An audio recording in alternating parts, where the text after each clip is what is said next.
Good morning and welcome to our February 21st post-service discussion. Today we are discussing my service. Sadly, we were not able to have Michelle Avante, who was supposed to be here this service. We are all wishing her the very best and hope to hear from her soon. We're talking about my service, which was the love and necessity of art, and Martha wanted to go first. Well, first of all, I commend you for taking time to put something like that together in this very turbulent time, because if we don't have art, which encompasses all those things, we don't have anything. And I like the way you said that is a way to be able to just be with people. I have visceral reactions to art, especially music. And one of the things that I've noticed, and one thing that was mentioned, was the lack of art in a lot of our lives today. And I remember back in the olden days when I was in school, even in junior high, everybody had a period of music. Everybody had a period of art appreciation. Mm-hmm. And it starts way back. Of course, I had parents who were in music. I started music when I was, I think, sang my first 3-part thingy at 8. Mm-hmm. I mean, so music is such a part, and watching that young man listen to that beautiful piece, and I teared up. I mean, so we have to get into the gut, and as a church, and I think what's that young man from Ann Arbor, the fellow that we've heard sing, who said, you have to reach the soul through music, not just the words. So there you go. Right. Thank you. Yeah, agreed. And I have to give credit to Sharon. At the beginning of the AEOs, it was really Sharon who started talking about art being kind of circumvented in modern times. So so thank you for that. Donna. Yeah, I think that probably art in all of its form is the most important thing that brings me back to my inner peace, because the world can take me right out so fast, especially technology. And I appreciate all forms. Some of it makes me feel really good and some of it doesn't, but that's not the point. There's a copy of a painting, an Italian painter, I can't think of his name right now, but it's of a young Jesus with his hand right here. If you have ears to hear, he's looking right at me. That beautiful connection that they make in those. But every time I look up there, I get a message. And I love that because it just goes right to my soul, as Martha was saying. And then there's an instrumental on one of Enya's recordings or CDs that every time I listen to it, I cry. And when I'm pulled out of my piece, I will play that over and over until I'm finished crying. And then I feel so good. It's like that just allowed me to release and release. And I go to that particular piece a lot because that's what it does for me. It helps me take that out so I can go back to my piece. So I don't know what we would be or do if we did not have music and art. I can't even imagine this world without it. And so I'm so appreciated. I so appreciate all of it. And I thank Michael for bringing that to the forefront, because we need to remember these things, especially now when there's so many things bombarding us, that we can go back to our home and listen to wonderful music and appreciate the art. So thank you, Michael. Oh, yeah. And I had a student. She became rather popular here locally, just in the kind of like Southern Oregon community. She went by the moniker of Tori Rose, and she was, from very, very early on, she was a very gifted songwriter. And the earliest places that she would perform was her church. And she was a very passionate performer. Her songs were just really, really beautiful. But she noticed that people would be crying, while she'd be performing. And we were talking about it, and she's a young teenager at this time. And she was talking about how that made her feel bad, like she was making people cry. And I said to her, I was like, wait a minute, if somebody's crying, it's more likely that that existed within them, and your music was this catalyst to help them get that out. Right. So actually, you're doing something profoundly good for them, by Yes. performing these beautiful pieces of music that you've written. And it's very, it's a catalyst, I think, for better living and better psychological well-being. And the fact that music and art is a human universal, right? Like we haven't discovered a civilization yet that didn't have both of those things in some form. I think speaks to the necessity of humanness about it. So it's kind of like language in a way. Like language is a human universal. It's kind of like another form of language when you think about it. It uh, is a form of yeah, language. yeah. Laline is next in our queue. Hi, thanks. I had a lot of reactions to today, and I want to share a little bit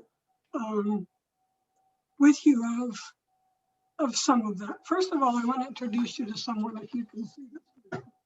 Oh, right. Yes, I believe that's your brother.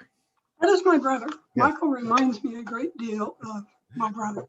My brother died of AIDS when he was 46. And when he passed, he was the managing director of the Washington Opera Kennedy Center. Prior to that, he'd been with the Met, he'd been in San Francisco with the opera. The story I want to tell a few of you that you wouldn't know about him is that he discovered opera on a scratchy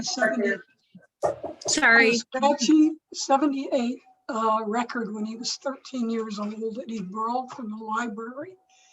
And I was like 10 and a half, I was outside and I heard this horrible, horrible, horrible sound.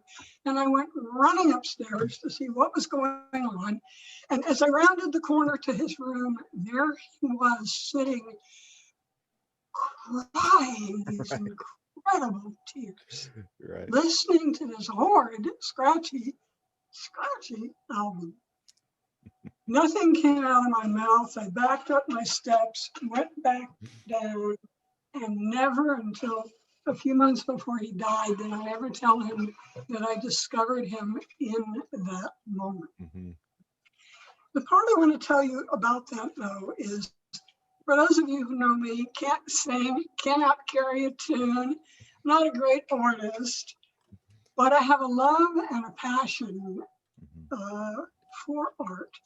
And this is what I learned from my brother and from other artists, and I wanted to share it. What I learned is I used to think if people had a natural inclination early on, like they knew they wanted to be an opera or they knew they wanted to be a doctor, that life would fold in a really easy way. Mm-hmm.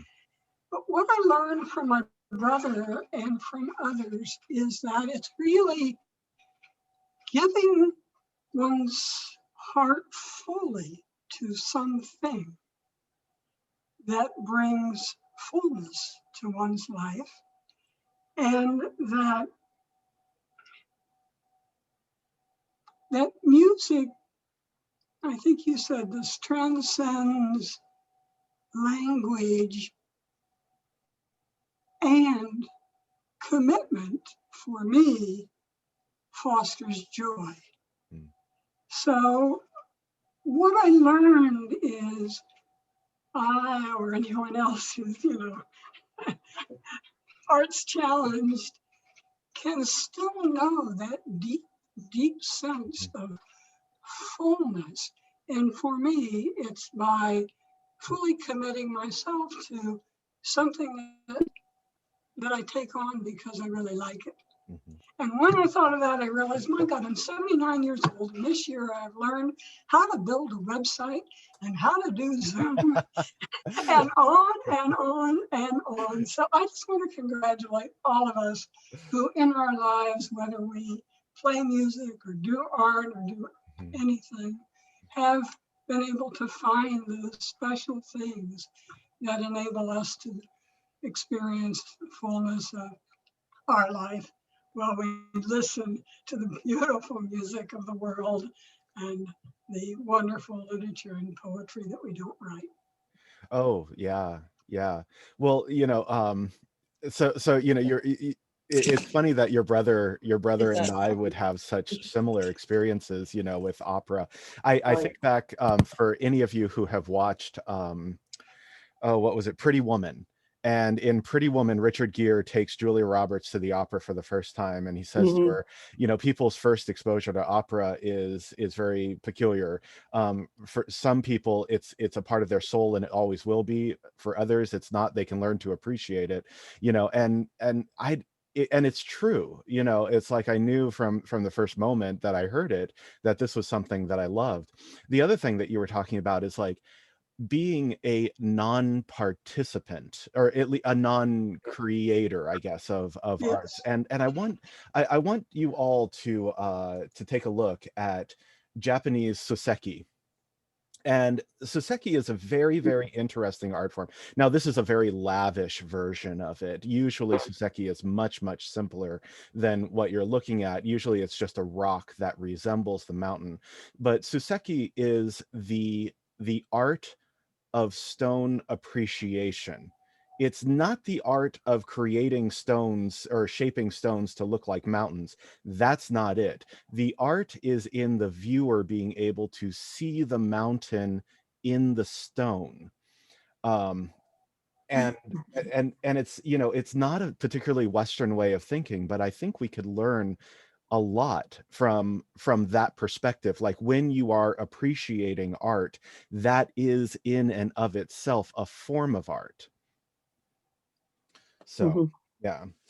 And Sharon, I almost said Sharon, and then we'll have Carrie. Go ahead, Sharon. Sharon. Well, Sharon. um, two of you have already mentioned, I have that Pavarotti piece of the Three Tenors CD. And it does to me every time I hear it, even though I know what it's going to be, it affects me like that young man. And I'm amazed that you found his video and that he even thought about recording himself reacting. In hindsight, you would just wonder, did he have any idea that he was going to have this unusual reaction? Right. And then like Donna, I have some recordings of Enya and I weep. Yeah. I just weep. And there are others too. I was a child who sang all the time. And as I got older and the world weighed on my shoulders, I lost spontaneous singing. And it was a real Are you hearing this? real challenge for me when I lost my singing voice approximately 10 years ago. Right. And it had to do with what was going on in my throat. But I mostly think it had to do with my losing the will to speak up. When you want to talk, leave yourself on mute. So. Yes, Lois. That's okay. Yeah. Not finished. Okay, go ahead. Sorry. Distracted. So I want to broaden the field of art beyond what you proposed this morning and suggested to us, which I just loved your sermon. Oh, thank you. I loved all of the visuals. How did you find those performers? It was just amazing. And one of the lines in the poem that Martha was reading that's the one I grabbed onto about the dragonfly and the blue Yeah. thread. And that's the one you mentioned later on. And I just thought, oh, great. So I want to broaden it to art is not only poetry and the ability to play music or to sing music, but it could be storytelling. Oh, yeah. It could be the visual arts, which you showed. Is that your home you showed us? Your gallery? Yeah, that's about 50% of my art collection. Oh, Yes. oh, wow. Yeah. Okay. Well, that was incredible too. So I have a cousin-in-law who's a great storyteller. And I don't know why, but she doesn't write her email stories anymore. And I really miss them. And then I have a first cousin once removed who does wood prints and makes cards of the animal for the current Lunar New Year. And then sends them out to everybody. And then I have another cousin once removed that every Christmas he creates a CD mix of Christmas music that I really look forward to. So back in the fall, I realized I wasn't singing.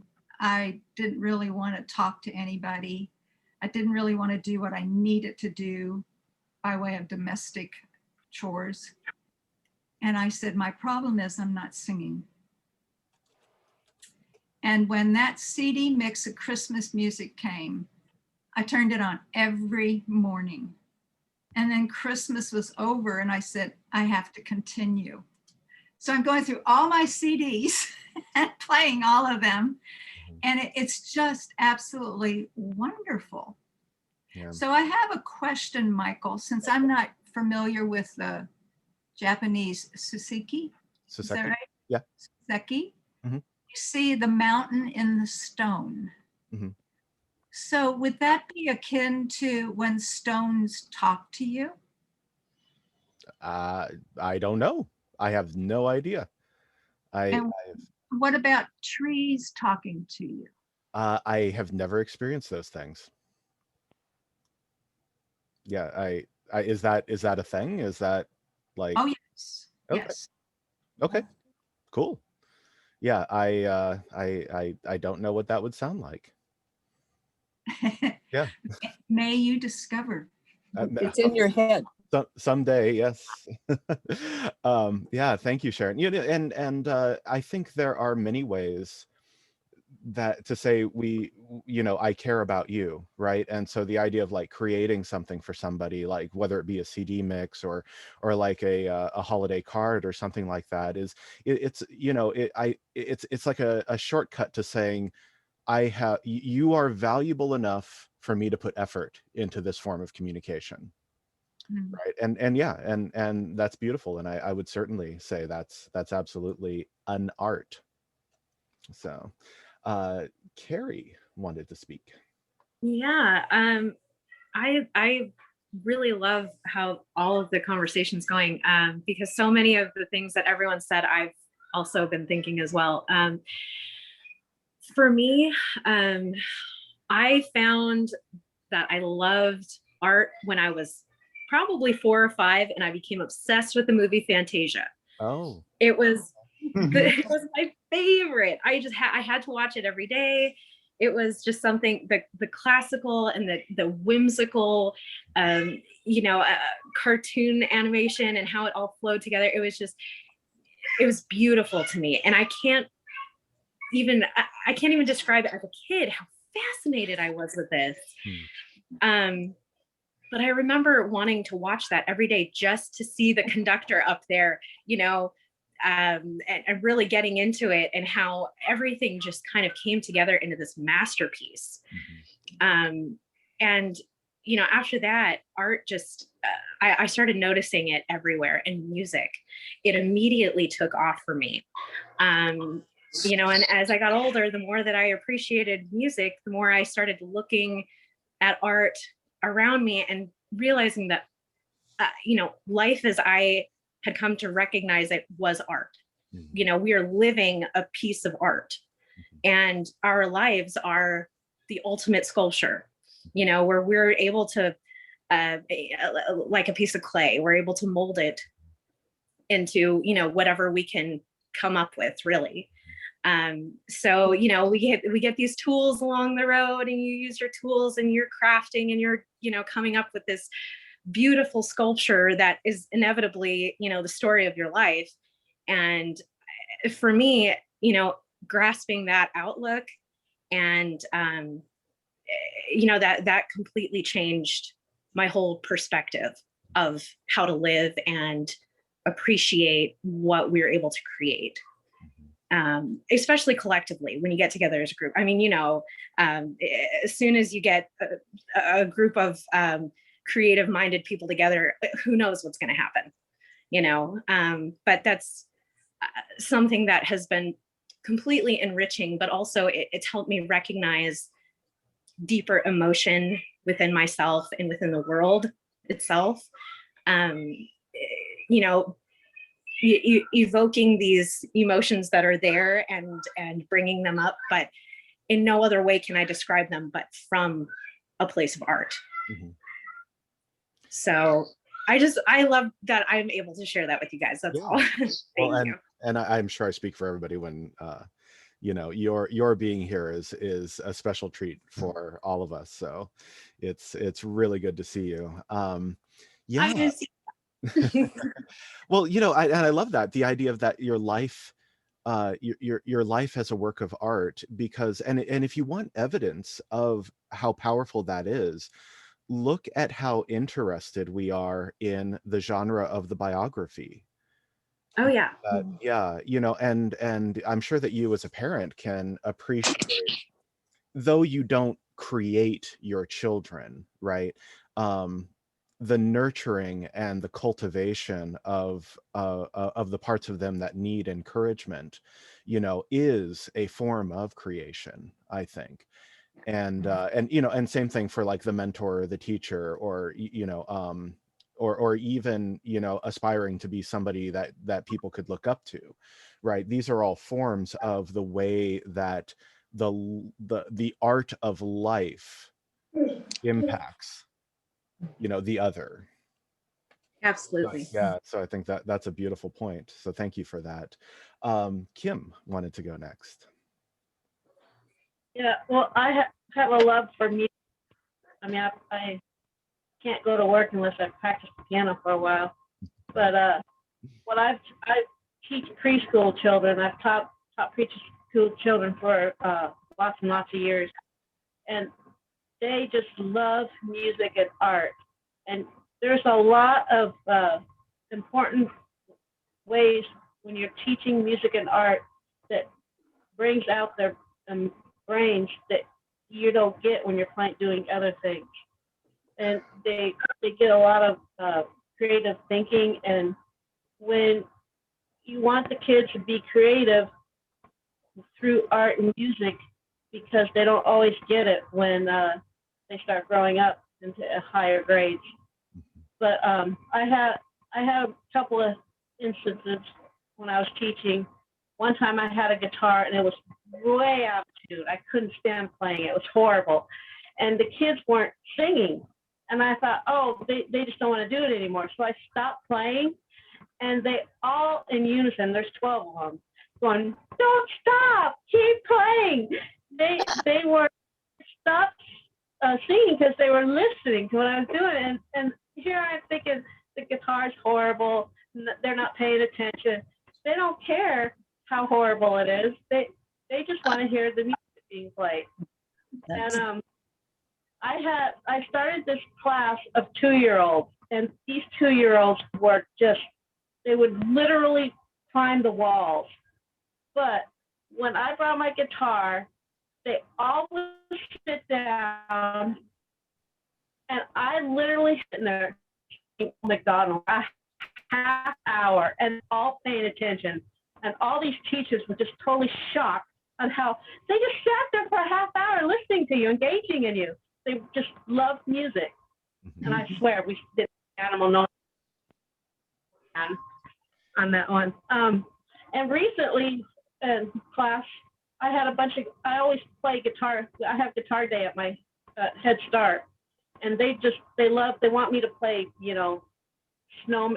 Do you want to build a snowman and let it go? And they're dancing around as I'm playing, and they got instruments. So during free choice, they all wanted to have music out, the instruments. And we have a toy guitar in there. They were all playing it. And there was these triangles, and none of them had something on it. So they were all going tonk, tonk, tonk. So I got pipe cleaners around, and I said, here's how it's supposed to sound. Ding! Doesn't that sound better? And they're all like, yeah. But they were just having a ball.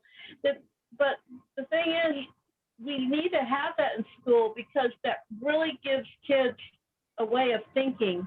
I noticed this when I also taught piano lessons to young children, and you could just see them really thinking through things when they're trying to play a song, as simple as it is.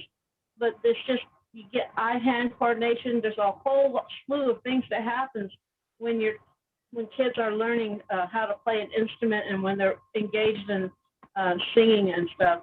And it's the same thing with art. You could teach them a lot of different things through art. Like, you could teach them sciencing things just by having blue and yellow out, and it turns green, and they're like, wow, I made another color, and counting, you count all the little squiggly things they have on there, and you're teaching them math, and there's a whole slew of things you can teach them just by doing art and music. They probably wouldn't gotten if you try to teach them this particular subject, because they're both easy. They don't work when you're in music. So that's what I've observed over the years of teaching. Yeah, and and how deeply fortunate Head Start is to have a teacher who knows art and music, because that's kind of the flip side of this discussion when we talk about like arts education. And Kim, just about everything that you just said is, echoed in the first reading that I gave Martha, about the value of art in supporting, really all other learning, but also, how important it is just for the sake of doing, doing creative things. And what we've found is that in our modern age, where we've got so many cutbacks in education, and is that usually it's the arts that tend to go first, and then they depend on the classroom teachers to pick up the slack. But what I think a lot of school administrators don't understand is that the classroom teachers are not equipped to be able to provide those kinds of things that you're providing. And I think that's a shame. I think that, I think we could do better as a community, yeah. So it take a lot to do a little art and music, but it sure goes a long ways. Right.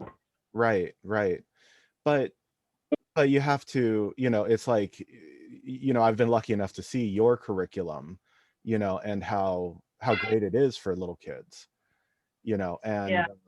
And I wouldn't want you to sell yourself short of like the level of expertise that it takes to create and implement that, that a lot of classroom teachers wouldn't be able to come up with. Right. Yeah. Yeah, so thank you for that. And they're, like I said, they're lucky to have you. Laura Lee wanted to go next. Thank you.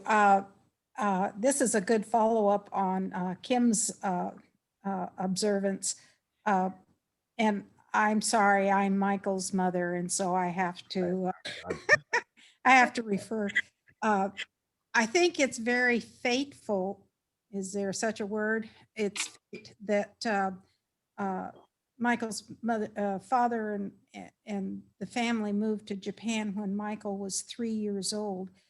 Scott and AJ were in kindergarten, and Michael, I put him in the Japanese kindergarten, which is Yochin.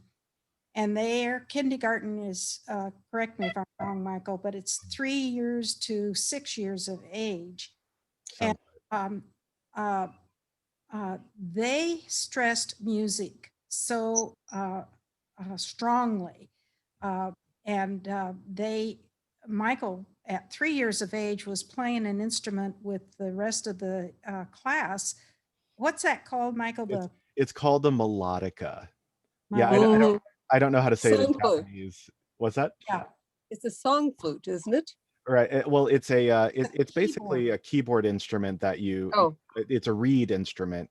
yeah. but It comes with a You tube. blow it, then You blow through it, and yeah. then you can play the keys. But Yeah. that takes such coordination, and for a 3-year-old to be able to do that, and it has influenced Michael as well as the art form that he had in Yo-Chin of the dance, the sword dance that he did. And I mean, it was, and he took these things so seriously, and I dare say it really was a major influence on his likes and dislikes. Anyway, I had to be a mother and No, that's brag. okay. Boys love swords. That is a universal. Oh, yes, Yeah. and it was awesome. And it was so, he was so serious okay. that, that this is a real sword mother and it's serious. And my love of swords continued. This is a Okay. melodica, if anybody is Oh, there it is.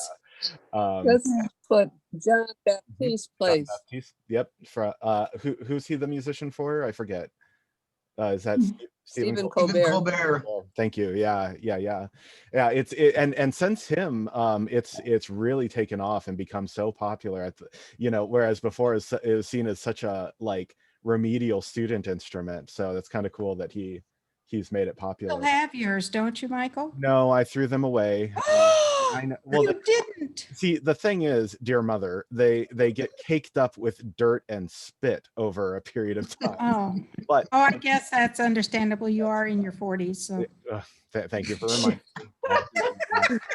Say me. goodnight, Gracie. Yeah, Thanks, Mom. you are. Oh, I can boot you at any time. Hey, that's true. Oh. Well, it would be nice to hear from Connie. Connie wanted to go next. I think, am I unmuted? You are unmuted. Okay. Well, I have three comments. Yes. First one is about, I'm sure everyone noticed how Kim just lights up when she talks about herself with those preschool kids. I mean, I get such a good feeling in my heart when I hear her talk, because I just think, gosh, those lucky kids. So thank you, Kim. I wanted to say something about pieces of art that makes us weep or that allows us to weep. I too am really moved by the piece of music in Pavarotti. And I got to thinking, what happens in that weeping is joy. That weeping allows us to open up to joy. And I thought about all the different music that I feel that way, that I start weeping, or pieces of art. And then behind that, I just felt what joy that I was receiving. And the third thing I want to make a comment about is we were talking about the importance of music in church. And I would like to say to all of you, if you didn't see on PBS, The Black Church, it's so incredible. It's a 2-part series, and you don't have to even think about it in terms of the importance of music in church. So if you didn't get to see that, it'll come on again, and try and see it. Thank you, Michael, for your service. Oh, thank you. Yeah, and okay, so Bob, then Donna. It was funny. I was talking to Kim, the choral director for the Methodist Church, and we were talking about the Black Church. And certainly, like, the music is a huge part of it. That it's very participatory, but so is the sermon. That if the preacher gets up and the crowd is silent, then it's not going well. And there's That's right. yeah.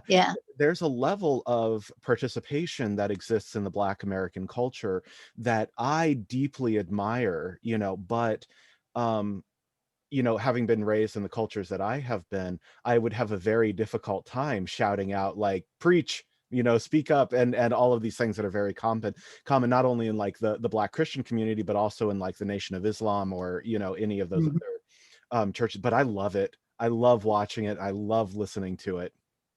So I guess I'm a little jealous actually of that of that church experience. It's the emotional Mhm. connection is what, and that's what Rideout, Dr. Rideout. Yeah, that was it. Thank you. And that's Yeah. exactly what he said, Yeah. that we Unitarians need to do more of that if we're going Right. to really reach everybody. Mhm. That was the one thing that was in that article I was talking about the other day. Right. Okay. Right. No, good point. Bob wanted to say something, and then we'll have Donna. Wait, Bob, you're muted, so I just asked you to unmute. So How's that? Perfect. Great job. Okay, I was moved, as I guess everyone was, by the playing of Pavarotti's piece and the reaction of the fellow there. And I tear easily anyway. So I was sitting, not quite bawling, and looking over Lois, and she was not moved visibly, but that's a side point. But I want to bring out a thing that we are missing frequently, the value of speech bringing out something in another person, a reaction. I really enjoyed being a greeter, because when I would greet someone, it was not, hi, how are you? That, here's your piece. I would frequently hug them. And if the person particularly wasn't a huggy person, I'd break through that right then and speak to them and look in their eyes and get a reaction. And that's what turns me on, is to get a reaction from another human being. That's what I love about the church, that we are generally open. And if a person isn't open, I open them up. And that gives me a real charge. And I'm sitting here thinking about the times and the situations that I'm tearing up. So it's a thing that I get out of relating to another person, that I have the opportunity with a fresh start, or with everybody that came to the door, as I would be a greeter. I just want to pass that on. Thank you. Oh yeah, and I think the church monumentally appreciates it when you're the greeter. I think that's a role that you do exceptionally well. But also, it's like, why do we go to church? I mean, certainly we want to be edified and uplifted, emotionally, spiritually, intellectually, but really fundamentally, it's about community, and having that human connection on a Sunday morning, so that we all can kind of like check in with our community well-being, and as much as I've enjoyed these Zoom conversations, I think I like all of you, am kind of really itching to get back to in-person services, where Bob can greet us at the door, yeah. Thank you, Bob. Donna. Yes, I just wanted to speak to the fact that we are all co-creators. And I think that's why when we see this beautiful creation in front of us in the form of music or art, it touches us at the deepest level, which is so, it just brings us out of the world back to who we are. And as Connie was saying, those tears are tears of joy, because we're with ourselves finally, and that we can appreciate the fact that there's somebody out there co-creating with us all of this beauty. And I wanted to just also mention that this beauty that we see, I'm influenced so much by nature's beauty. Oh my gosh, the birds, just the intricacy of their of their beingness and everything. I mean, a spider's web, to me, that is art, that is beauty, and I love that. It really touches me deeply. And another person who I also play just for that kind of, you know, deep touching is Bocelli, Andrea Bocelli. Oh, right. Oh my gosh, Oh. he just touches Oh, me yeah. so deeply. But I was, I had or I read an article one time about what's the most important thing in church services and everything. And it's number one is music. Number two is the sermon. Okay. You know, and That's music right. is so very, very important. You know, so is the message, but music, you know, when you hear the music, it just changes you right there. You know, it brings you in, and then you become part of that service through that music. So it's very, very important. And yes, I cannot tell you how much I want us to get back together. Yeah. That'll be awesome. The Yeah. awesome, awesome time. Yeah. Well, So- when and I just wanted to say one other thing, Michael, that, Sure. you know, when you gave us that quote from that, what was it, a movie, play or something? the We film. have to have music for the things about which we cannot speak. Mhm. And that's what I was saying, you know, that it touches us so deeply, we can't even describe it, Mhm. because it's that deep, you know, all that is creator that we do. And so it's that important for us. Yeah, yeah, and so that film is All the Mornings of the World. If you've never seen it, it's a Mhm. beautiful film. It's just it's hard because it's a tragedy in a lot of ways, but the performances and the music are just fantastic. Um, Is and it a play? Is it a play or a it's a film. It's a French film? film. Yeah, so you have to read subtitles unless you speak French. But uh yeah, and so, you know, one of the things that you were talking about, Donna, is, you know, those tears of joy. you know I was speaking with with a great songwriter, and she and I knew each other really well. I was in my early 20s, and we were talking about Beethoven's Ninth Symphony because we had gone to the symphony together, the Phoenix Symphony. And you know, I just really, really impacted by this live performance of the choir and the orchestra. And she said to me that as brilliant as Beethoven is or was, that there is that same brilliance that rests in you, or else the art would not be able to communicate with you in that way, right? So Oh, when you're thoroughly enjoying something that somebody else has created, there's something within you that's on the same level. yeah. You know, or else it wouldn't be able to communicate. And, you know, and it's funny that you mentioned like music being the number one thing in church, because one of the first things that Reverend Annie said to me after I got hired for this church was that what determines people's interest in going to church is the music and the children's program. And then you've got the minister. Yes, that's right. And I thought, well, you know, because it makes sense. I mean, because families, you know, primarily families are first principally concerned with their children, you know. So it's perfectly reasonable to me. So yeah, very good thoughts. Did I miss anybody? Okay, we'll go back to Sharon. Yeah. Was it Donna?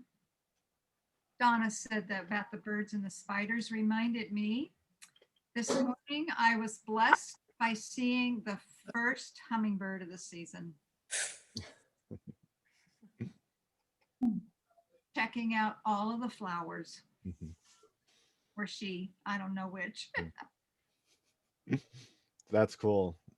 Yeah. Could I just add something to that? Mhm. You know, I have a feeder outside by my front door, and they usually are fighting, you know, to get to it. There's 4 of them. And the other day, I saw all 4 of them at the feeder at once feeding. And I thought to myself, there is a lesson for the world. They're all there, and usually they're fighting to, to keep their territory. Yeah. So I'm thinking even the birds and the animals know we've got to start cooperating. So I just had to throw that in. Fair enough. Fair enough. Yeah. That there is abundance that we can share, perhaps is the lesson.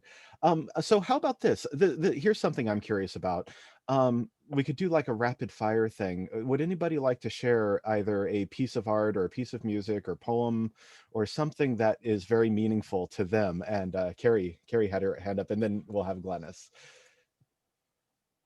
Oh, you're right now. Okay, there you go. I will tell you that when I was in high school and very devoted to the choir that I was a part of, I first sang Eric Whitaker. I don't know, I must have been like maybe 15 or 16, but his song Sleep. Sleep, of course. Yeah. Is absolute favorite. And from the second I heard it, I just started bawling. And it's a go-to. I mean, I even have it written down like that. That is the song that will be played at my whatever ceremony it is when I pass, many years from now. I love that song so much because it's so, in so many ways, represents, the ultimate sleep, the ultimate rest, but also it stirs something just about peace. Yeah. That is just so unbelievably moving and fulfilling for me. Well, I am assuming you watched the YouTube choir when they did Eric Whitaker's Sleep. Yeah. And so he in an interview, he was saying that he got the idea for doing it because of a high school girl recording herself the soprano part to Sleep. That was what inspired him to do that. And I think that's just like so amazing. If anybody in the room doesn't know, Eric Whitaker, if you look up just type in Eric Whitaker Sleep into YouTube search bar, it is absolutely delightful. It's very worth checking out. Glennis. I have 3 songs that do that, have that reaction, and 2 of them are songs that my children are instructed to play at my service. Oh. One of them is Time in a Bottle. I can't hear that song without bawling, and because it is so true, is what he's saying is just so true and beautiful. And the other one for my funeral would be the Grateful Dead's Broke Down Palace, because of the words that say very well, I love you more than I can tell, and so those 2. But the one that really does it for me is Unchained Melody, because when I hear Unchained Melody, I am reminded of a friend who has passed, and he used to sing that song so beautifully that nobody could have a dry eye in that place. I mean, it was just spot on beautiful, even better than the guys that did it originally. It just, so I think of him when I hear that, and he's gone. He died at 53 years old. But that song and images of him singing that song still exist. Mm-hmm. Do you have a recording of him doing it? I can get it. It's on YouTube. Oh, okay. Yeah, not an easy song to sing either. Oh my gosh, though. He nails it. That's awesome. Yeah, Izzy, my wife who passed, she was so insistent that if she died, I think she probably knew that If I Die Young was played at her service. So it was just like absolutely vital to her. And so yeah, it's interesting. Like some of our first thoughts go to like what we want at our funerals. I think something. Yeah, because I expect not to have a dry eye in the place. That's fair enough. That is your right. Lillian. When I use Water Lilies, I can just totally move into that.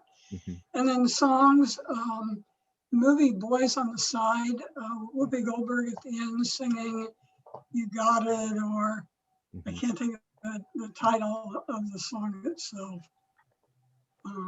Anyway, Movie? Boys on the Side. Boys on the Side, Oh, incredible movie about AIDS, came out in, I think, 95, starring Whoopi Goldberg and Sarah Parker, and who else? You can find it on most TV channels these days if you check out movies. It's Beautiful, beautiful film. yeah, yeah. I mean, it really, and it's really a film about talking, more like these It's very, about relationship and yeah, love.